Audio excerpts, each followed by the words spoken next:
everybody? It's Christian Edwards with Capital Nutrition Supplement Warehouse, bestpricenutrition.com, and today we are here with the hybrid Ryan Henderson, IFBB Pro in both classic and men's physique, in his master's class. Yes. Ryan, would you like to do a short introduction about yourself, from where you're from, what you do, what got you into competing? Okay. So I started lifting fairly seriously when I was probably 20. Sports had always had us lifting, through time. But at about 20, I started actually lifting seriously with fraternity brothers and seeing real results in the gym. And from that time, I always had people say, hey, you should compete, or, you ever thought about getting on stage? But at the time, the only thing that was available to us was bodybuilding, right? There was nothing else. It was bodybuilding or nothing. So I never really thought I wanted to, throw on the old Speedo. And so it took until 2011 before I finally got it in my head to jump on stage. Now, I've known you for a while. Yeah. So talk about your modeling days with your sister. There's that picture, and your hair went gray when you're like 22, when you're in your 20s as well too. Right. He's really not that old. Right. So I guess. You and your sister are both. Yeah. So right? So my sister and I both worked out at the time, and she worked for a tanning salon, one of the big tanning salons in our town. It was a college kind of town, Lubbock, Texas, and so she worked at this tanning salon, and she gets with me one day and says, hey, do you want to do this advertisement? And I'm like, okay, whatever. So we're in swim trunks or whatever. We take this photo. And they put it on our university paper, and it ran for probably 10 years. So years and years after I had left college, I went there and all they'd be like, hey, you're the body bronze guy. And I'm like, oh, God. But it wasn't a bad thing. But it was kind of funny to look back and see yourself at 21 rather than at. And you have your master's in finance. Yeah. Correct? So I stayed there, and I stayed at Tech until I got my master's in business finance. It's a great town. Maybe not a town that you're going to live in your whole life, but while you're in college, it was a phenomenal place. Now, master's in finance. Do you regret not making that company pay you a royalty? No, that's not something. They didn't do that. Yeah, that was something for fun. I mean, and anytime you get exposure, as long as it's not negative exposure, it's good exposure. I really think. Now, you own a store, and you've ran a nutrition store, sports nutrition store for about 10 plus years, yeah. I assume. Within that time, what did you do beforehand, and what made you flip the switch of actually going to open a nutrition store? So, out of college, I worked for my dad for 6 years, and I have to say, working in a warehouse and dealing with printing, paper materials was not exactly what I thought it was going to be. I learned a lot, but at the end of the day, working with family is never easy. So at a certain point, I got a job with FedEx Ground, worked for those guys for almost 5 years as a service manager, working on the docks. And I just finally got to a point where I was working 60 hours a week, and that was my whole life.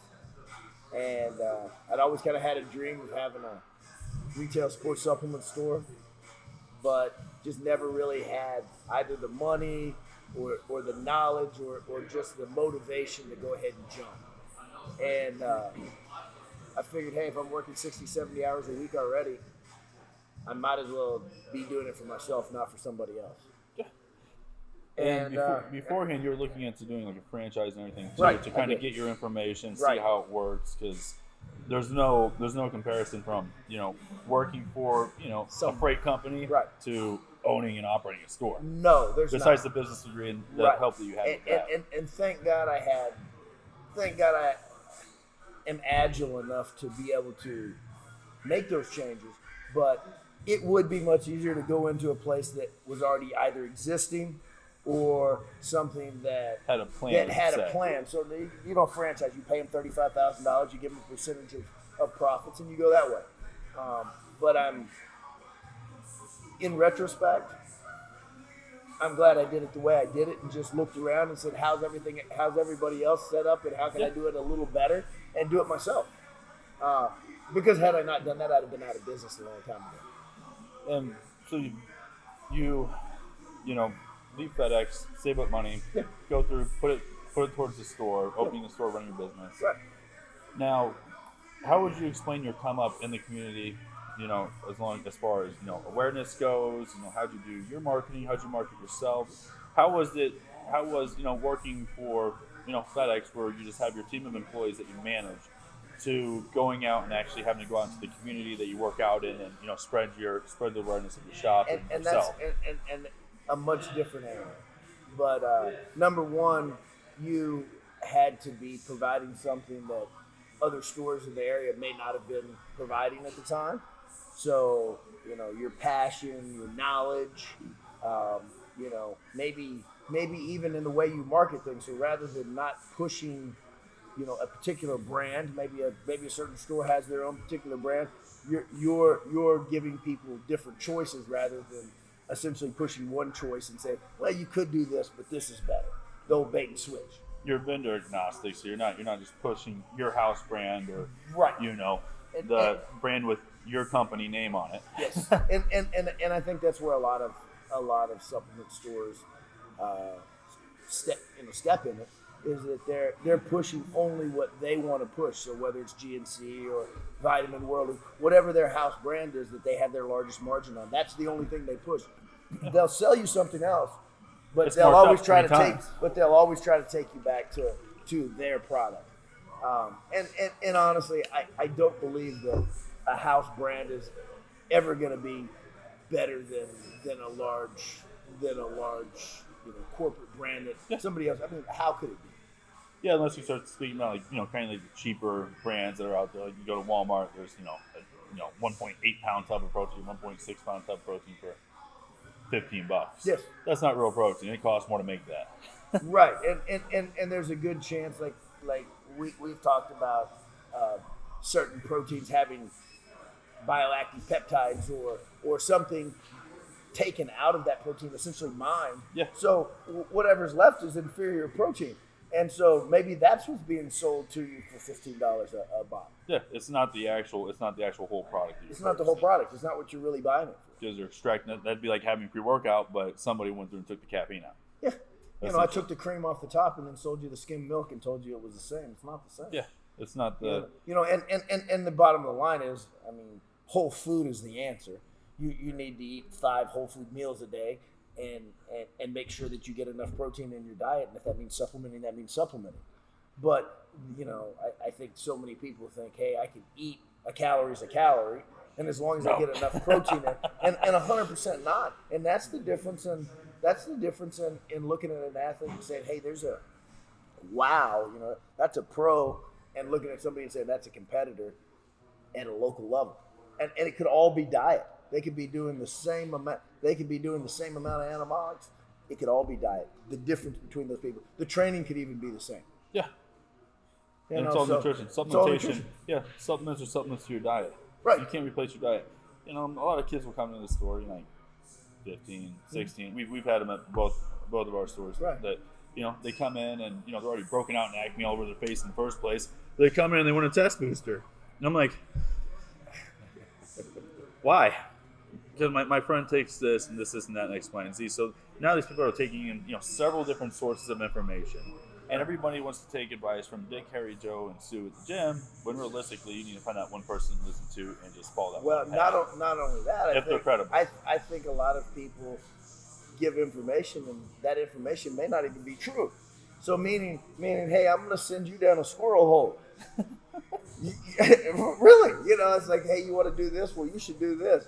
But it's not what they're doing, right? So I think thankfully we have lots of different sources of information today. But back in the day, it was what you heard from this guy or from that guy, your buddy at the gym, and it was bro knowledge, and probably 70% of it was junk. And he heard it from his dad. Yes. He heard it from his dad's friend's uncle. Yes. So, you're a Masters competitor. So, what are kind of the key things that you look for now about, pretty much overall health and just longevity? And, you're not really, we spoke earlier in one of the podcasts that, it's not about just going through and just, beating the living hell out of yourself like it used to be. Well, I mean, what would you say your biggest concerns are? I would say when I was younger, I maxed out every day on something. I don't do one that maxes anymore. If I can't get it 6 times, it's probably too heavy. And my concern, even more than making progress with lifting heavier or putting on more muscle mass, is not getting injured, right? So it's maintenance as much as it is. If you haven't put on the size you're going to put on, by age 40, you're probably not going to put it on. You probably haven't been eating right for the last 20 years. Well, now there may be some exceptions to those rules. Maybe guys that haven't trained for a long time could put on muscle mass. It's that newbie muscle. Maybe they had a really, really poor diet, and now all of a sudden they got their diet on point. You might be able to put on muscle, but your limiting factor was diet previously. Or maybe your hormonal system was in the trash from doing pro hormones for 20 years, and you go to your endocrinologist and get on TRT, and all of a sudden, hey, it's like you're 25 again. Yeah. But in general, if you haven't gotten it done by 40, you're probably not, unless you have one of those situations. What would be your main indicators for someone that came in your store, say, they're the same age as you and everything, but they, they're not clearly overweight. They're just, your average Joe that's walking around the street. They walk in, they're, say they're, 45 or whatever it may be, and they come in. What would be some of the main, and they've never taken supplements before, what would be your baseline products for that customer? I would probably have them get on some kind of a protein to increase protein intake. Talk to them about whether they had issues with appetite control. A thermogenic might be something that helps somebody that's overeating. Before I did that, I would also make sure that maybe they didn't have any kind of heart issues or blood pressure issues, because anything that's stimulant based could bring on an issue. And last thing you want to do is give somebody a powder or a pill that gives them a heart attack, and now you got liability and you lost a customer, and then that and on and reputation and all that. You didn't ask the right questions. So you got to make sure you ask the right questions. I think for me personally, everybody's different, but pre-workout gets me in the mindset. It's almost like turning the switch to get in the gym. Doesn't have to be the strongest thing in the world, but something that gives me some tingling and some central nervous system stimulation is important for me, right? If I go in the gym, I work out harder for a longer period of time at a higher intensity, I burn more calories, I'm going to lose weight, and I'm going to build muscle provided my nutrition's there. But and the number one thing if somebody's overweight is talking to them about diet. Because if you don't change the diet, I could give you all of the right supplementation, and it would do nothing for what you're trying to do. Yeah, I think probably one of the most common things to tell somebody, like at your store, the thing that you probably reiterated probably over the last 10 years is, because you don't sit there and get nitty gritty with their diet and nutrition. You just give them a key pointers and send them on their way. Just an hour. Hey, when you're eating carbohydrate sources, utilize them around the time that you need to utilize them for fuel. Yes. And then towards the end of the day, start cutting them out. Start cutting your dairy and everything out. Towards the end of the day. And the only exception to that rule might be if they work out. That's just for somebody simple. If they work out at night, hey, maybe you can eat some carbs after you work out. Yeah. But if you don't work out at night, you probably shouldn't be eating carbs at night. Yeah, if you don't need to utilize it, why are you going to use it? It's got to go somewhere. Yeah. Right? And if the gas tank's already full, it's going to be glucose. It's got to go somewhere, right? So if it's not going into muscle glycogen, it's going into fat stores. Yep. One of the two. There's nowhere else it can go, right? So I mean, you have a fuel gauge in your vehicle. You should have a mental fuel gauge in your head. Yeah. Same thing with taking branched chain amino acids. The way I explained to them, not everybody needs it. If you eat before you go work out, you don't need them. If you drink a protein, some people drink shakes before they work out. You're probably not going to need it. However, your body runs off of carbs, fats, and proteins. Whenever you're working out for a long duration of time or doing, some type of stamina or endurance, activity, once you run out of the fuel in the tank, it's got to go somewhere else, and then you result in catabolism. Well, and your body can actually burn 2 of those branched chain amino acids like it can glycogen. Yeah. So some people think when they take branched chains that they're training fasted, and the argument can be made that That's blood not. sugar too, yeah, because Right. it converts over to blood sugar. Yeah. So the question is, do I think that it's anti-catabolic? I do think that branched chains are anti-catabolic. However, I think that drinking a whole bunch of branched chain amino acids might also slow fat burning as well, because your body can, in a depleted state, burn amino acids for fuel. And so, are you burning fat or are you burning amino acids? Yeah, there are people that speak to, and they like to sip on them through the day, whether it's for just having something to sip on that's not, a pre-packed thing of like Crystal Light or whatever type of other drink people drink nowadays. Right. I don't know, I just drink water and branched chains sometimes. So what do you think? What do you think of the difference in branched chains standalone and branched chains with EAAs? I usually just do your basic, leucine, isoleucine, valine. I've always done those. Whenever the store first, opened up, that's really all there was. There were never EAA products. There was always leucine, isoleucine, valine. Those are your proven, main components of your building blocks of protein. And a lot of your aminos also have glutamine in them, which I think are great for intestinal health and recovery. And I also feel like whenever I take glutamine on a consistent basis, I feel like I'm a lot fuller today. Muscle density wise or fullness wise. It's your most abundant amino acid, but I think it also, if you take it at night before you go to sleep, not only does it help with gut health, it also helps with growth hormone secretion. Really? Glutamine, L-glutamine. It's kind of like the same thing King Johnson as L-carnitine tartrate is great for polishing off your engine and receptors, your ARs. Right. So L-carnitine, L-tartrate, like you said, that actually opens up androgen receptors. So it increases not only androgen receptor density, but also sensitivity. So you have more holes to put your androgens in. Yeah, you have more shelf space. And the signal that receptor makes is stronger when you're using L-carnitine L-tartrate. So I mean that's something that probably should be foundational in people that use pro hormones or anabolics. Either one, it would allow you to use less and see the same or greater effects. What are some of your favorite pre, intra, and post-workout methods? Whether it be carbs beforehand, carbs during, carbs after, branched chains before, half scoop of protein before maybe.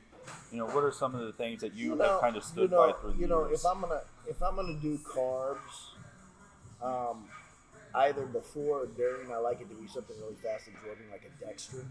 Something that's just light and not heavy, not like a carbon or something like that.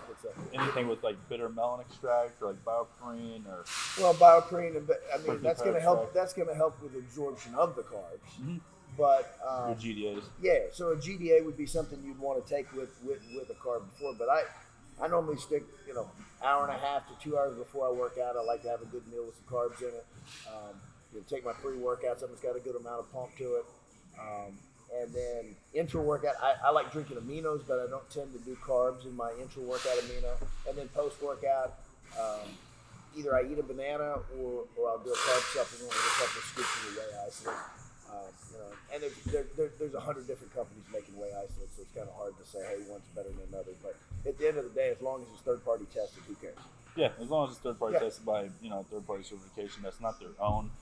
Meaning some companies that have their own quality assurance specialists, they just pass it if it's within a certain range. Right. That's it. And it's their own product, so of course they're going to say whatever they say is on there. Now, if it's a third-party tested product, this is an outside company that certifies products, goods, or whatever it may be that is not connected or affiliated with that manufacturer besides the fact that they have tested the product. There's one company, Informed Choice, they test products at random. They'll either go into a store where they're at or they'll order it. They'll test it at random, and then they'll pass it or they won't pass it, and then that's it. But within some larger manufacturing companies, they have quality assurance specialists, which work for them. They test each batch.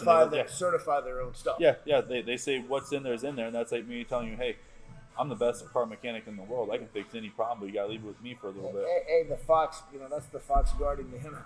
Yeah. But it doesn't make any sense. No. Now, I will say, as the information technology has grown, as phones have grown, as advertising has grown, I think things like amino spiking, probably happen less than they once did. So meaning, back in the day, you didn't know what you were truly getting. It might say 23 grams and you were getting 12. And several big companies got busted for that back in the day. But you have companies that now grab competitor bottles at random and have them tested by third party to call them out, and then call them out, right? So maybe Mark Lobliner at MTS, he'll go buy a bottle of somebody's stuff and send it directly to the testing facility, and then be like, "Not what you said it was," right? And so at the end of the day, that cost him $1,100 to have that done. But if you shut down a competitor, business has got to go somewhere. So it's not a stupid thing. And at the end of the day, it's good for the consumer as a whole. Yeah, that was the same thing with that, one IFBB Pro, not going to mention names, but that was the same thing with him testing that one product for that company that he used to represent, and they let him go. He had bad feelings about it, went and tested the product, and, there were two things that were off on the label, and all of a sudden, boom, he goes through and publicizes it and all this jazz. I don't know if there was really a lawsuit that came out of it or not, but I think he opened his own line. Yeah, he opened his own line kind of after. And it's not a bad thing that people do that, but then again, you can see where people, are willing just to go and kill anybody that they can and kill their business, if they can, just for their own benefit. Right. Especially before they're about to pre-launch something, but what comes around always, goes with it. But it's interesting to see, how far in the last 10 years we've seen, the supplement industry move. How quickly things come and go. Things are legal, then they're illegal. I mean, there's been a lot of changes in the last like 5 to 7 years. That because before 10 years plus, it was wild west out there. Yeah, they used to sell actual real gear. Yep, outside GNC. In GNC, they used to like real 19 Nor products. Cellucor used to make that P6 Black, which was 19 Nor. Actual 19 Nor. And then VPX used to make. Oh God. They used to make a Google load of really, really good pro hormones, a clenbuterol product as well. Wasn't really clenbuterol, but it may as well have been for what it was. And, there's some pro hormones that we've taken where, and we're not very optimistic people, but, better than some anabolics. Yeah, better than, like, you would take one of these 19 Nor products, like the Real Spawn by Myogenics, you would take that and put on literally 12, 15 pounds in a week. Yes. Easily. But in real stuff doesn't do that. But there's no real stuff you can order today that will do that for you. No. So it's like, how did you, you're doing. How do they manifest this super product right here? Right. And yet somehow the black market is unable to replicate what was once mainstream. Yeah. And it's hard for them to kind of regulate this kind of stuff too, because whenever they go through and ban something, everything, it's very specific. Whenever you're banning bonds or anything of that nature, whenever you're banning chemistry or science, you have to have it down to the T. And you can make something legal by just adding something on, taking something off, or, putting into something, whatever it may be. There's so many loopholes that you can't really keep up with it. No. And which is why by the time they catch up, there's something new. Yeah, and people are coming out with like new patented stimulants nowadays, which that's great because caffeine gets kind of tiring after a while, and I'm not really that big of a fan of methylated stimulants as well, but nootropics and everything are kind of coming on the rise now. I feel like nootropics are kind of overtaking the market over what pre-workouts used to be. Well, they're being added to a lot of pre-workouts, to a lot of focusing, energy type, even some energy pills that they're marketing to students as replacement for Adderall and that kind of stuff. A lot of those are just different types of nootropics. I remember years back over at the store, I used to just sell 1-3 pills to kids as Adderall. Nobody ever knew the difference. They loved it. They kept buying it. Yeah. That's probably the biggest profit, right? You go buy a bottle of 1-3, 100 capsules for $20, and people would take it and they would think it's legitimate Adderall, and they would give you $5 bill for it. Absolutely. But then hopefully people became a little more educated and they actually went to the supplement store and bought the actual product. But the funny thing is that they've actually taken that product in their pre-workouts. They just never actually put 2 and 2 together. They just never really looked at it as a pure form. Yeah. So what do you think about, say, supplements now, like compared from like whenever you first started working out, whether it be like the protein taste, consistency, also the stimulants back then that were available for yourself? Well, I'm gonna say that. What was your favorite stimulant? Besides the one that everybody knows is 1-3. I mean, that's probably. I mean, there's been nothing else that does the exact same thing as that. I mean, of course, caffeine and DMHA, but I don't think anything can replace it. Can replace that. I mean, they've tried, but there's nothing that's quite the same. Now, combinations of synephrine and PEA and caffeine and DMHA, you combine several things together. Sometimes you can create a cocktail that gives a similar feel. Yeah, like your lipolytic agents, that assist with putting you into lipolysis. But those are in most of your fat burners and pre-workouts now too, and also your paradoxins, which make you sweat. Make you sweat, and a lot of people like to sweat. The grains of paradise or Paradol, and, these are things that people feel, right? And that's something that you see with a lot of people. I want to tingle. That's like, beta, but it's not. It's not. It's not. That doesn't mean you're tweaking. That doesn't mean you're that's just like the placebo that, hey, it's kicked in and go. Right. But sometimes I'm not really that big of a fan of things that are low with beta. My face just turns red. Like, remember that one time we're working out and we took that niacin? Oh, God. And I don't even remember what the strength was, but we'd taken a pre-workout that already had niacin in it. And then he gives me a pill of this, whatever it was. Yeah, niacin, but it was like pure niacin, but it wasn't the flush-free version, and I think it was 1,000 milligrams or something. And my lips swelled up, my throat started to close. I thought I was going into anaphylactic shock. I go into the bathroom, and my face looked distorted. Like, I mean, it was like, and I'm putting cold water on my face. I was like, this is bad. This is the worst workout ever. This is the worst. And it went away after 20 minutes, but it was scary for me. No, you're like benching, like you felt sunburn when you're laying down on the bench, and like you're so sensitive to literally everything. Well, I mean, because niacin is a vasodilator, but it's a vasodilator to to your skin. I don't know what it does on the inside, but arginine, citrulline, agmatine don't make your face turn beet. No, and they feel like you have a sunburn. Yeah, and if you start getting lightheaded from taking too much, then your blood pressure is way too low. So your other hobbies outside the store, working out, having clients, and all that jazz, and training individuals, you like cars. I do. Well, tell us when you got into that habit of making a 2008 of dumping almost $50,000 into a 2008 vehicle that you still don't have. Yeah, that's broken through the whole year. So I think vehicles are kind of like bodybuilding. You can always make improvements to them, and it's also an expensive hobby. But once you start on a project, you're not going to end. You have to finish it. And our bodies are the same way. It'd be like if you said, "Hey, I'm 150 pounds, and now I want to be 170 pounds. What do I have to do to get there?" But when you're 170, then you want to be 190. It never ends. And cars are the same way. Hey, I want to go fast. Well, you can go just as fast as you want, as much money as you have, and as fast as you can go.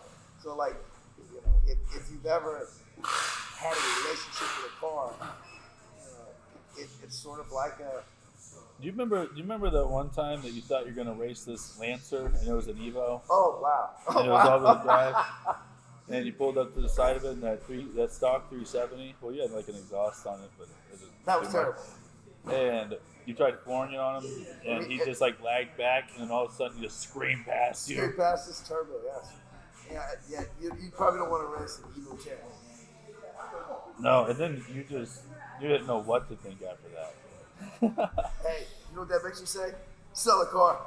Yeah, get rid of the car. But now your everyday driver is supercharged and ollie. And I enjoy it, but again, it's not. What made you buy the SUV? I wanted something that had room that I could drive anywhere. If the weather was bad, I could put it in 4-wheel drive. If it's raining outside, you can stick it in 4-wheel drive. You can do everything and still go fast. And let's talk about pets. Do you have any pets? I have no pets. You had one cat. I did. Would you ever get another one? But it's not just a cat. It's not just a house cat. It was like a F1 Savannah Bengal, whatever it was. Yeah, it was a hybrid. It was a hybrid, like almost wildcat. It wasn't quite a bobcat, but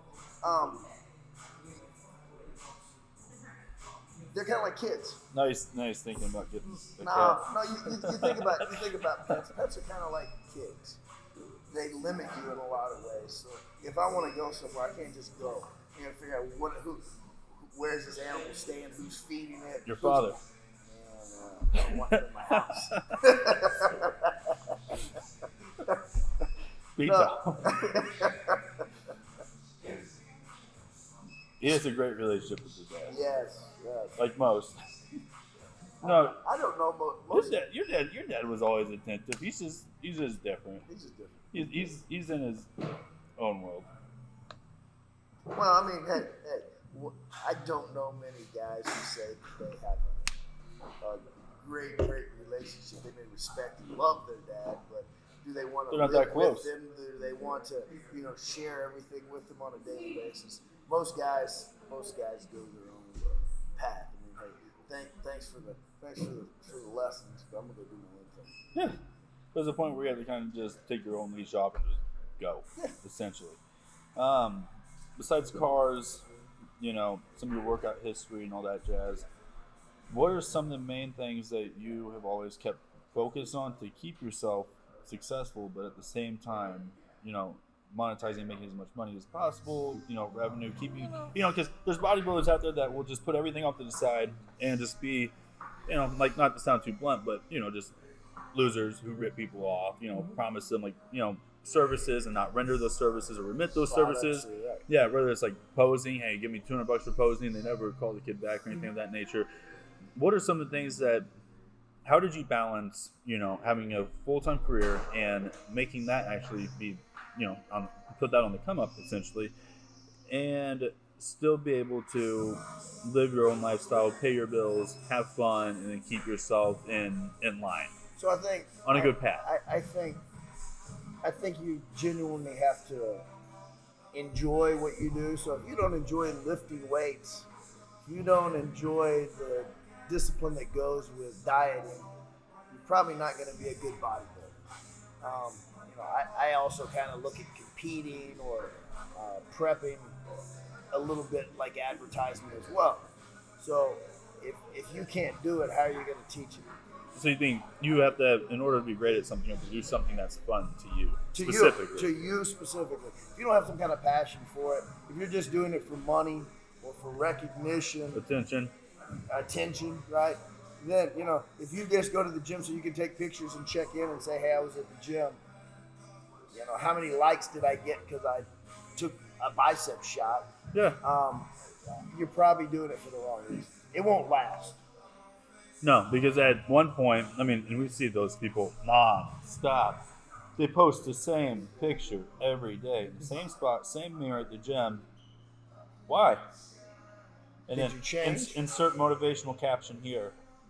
Well, and you know what? I think a lot of times the motivational captions are just to look like they care, or they're sensitive, or they're worried about the dogs and cats or war or social change or whatever it is. But the reality is they want people to, hey, look at me.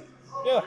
It doesn't have anything to do with what they're trying to push. They just want attention, and they figure, hey, if I can jump along to Me Too, then people will think that they're cool or that they're socially conscious or that they're part of that group. Now, another thing that kind of flies along with that, we went to the same gym, and most of the bigger guys that we know, they don't even have social media. No. So do you think not having or not being as involved, because everybody has social media, if you don't, then you'll probably look at it as like a serial killer, but do you think maybe not being as involved into social media, posting every day and getting into every argument, do you think that plays a positive role on someone's training? I do. Overall? I do, because you know how many times I see people, and I've been guilty myself. I'll do a set, and then I'm back looking at Instagram or Facebook again, or looking at my Messenger or whatever, and like say last night we worked out with Sammy, and great workout. But the only time we picked up our phone was to take a picture. Yeah, or to change the music, and that was towards the end. But there was no. We were focused on what we were doing for an hour and a half, and I think those are the kind of workouts that are truly productive. If your mind's in 10 different places, you're not focused on what you're doing, and that can leave you open to a lot of things. Number one, injury. If your mind's all over the place and you're not focusing on what you're doing, you can get hurt. Speaking of injury, you've almost ruptured yourself, a few times, or partially ruptured. What are some supplements or products that you would probably recommend to keep individuals from, having those certain injuries or those certain nags or